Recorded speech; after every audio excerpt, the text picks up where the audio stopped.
কে যাবে সুপার ফোরে? বাঁচা মরার লড়াইয়ে আজ মাঠে নামতে যাচ্ছে চেন্নাই সুপার কিংস বনাম রয়্যাল চ্যালেঞ্জার ব্যাঙ্গালোর।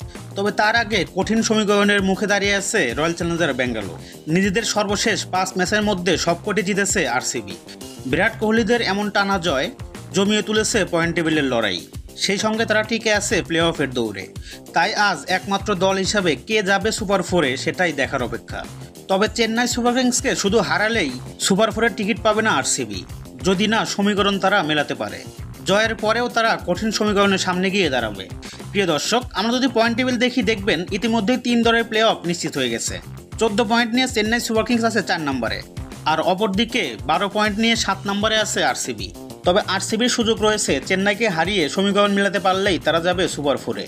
যদি আরসিবি আগে ব্যাট করে তবে চেন্নাই সুপার কিংসকে কমপক্ষে 18 রানে হারাতে হবে।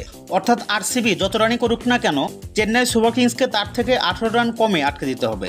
আর আগে যদি চেন্নাই সুপার কিংস ব্যাটিং করে সেক্ষেত্রে 11 বল বাকি থাকতেই ম্যাচ জিততে হবে ব্যাঙ্গালোরকে। অর্থাৎ প্রায় 2 ওভার হাতে রেখে চেন্নাইয়ের দেওয়া টার্গেট টপকে যেতে হবে, আর তাতেই সুপার ফোরে জায়গা পাবে আরসিবি। আর যদি আরসিবি সমীকরণ অনুযায়ী জিততে না পারে সেক্ষেত্রে চেন্নাই চলে যাবে প্লে অফে। চেন্নাই সুপার কিংস হেরে গেলেও তাদের কোয়ালিফায়ার নিশ্চিত। আর যদি চেন্নাই ম্যাচটি জিতে নেয় তাহলে তো আর কোনো কথাই নেই।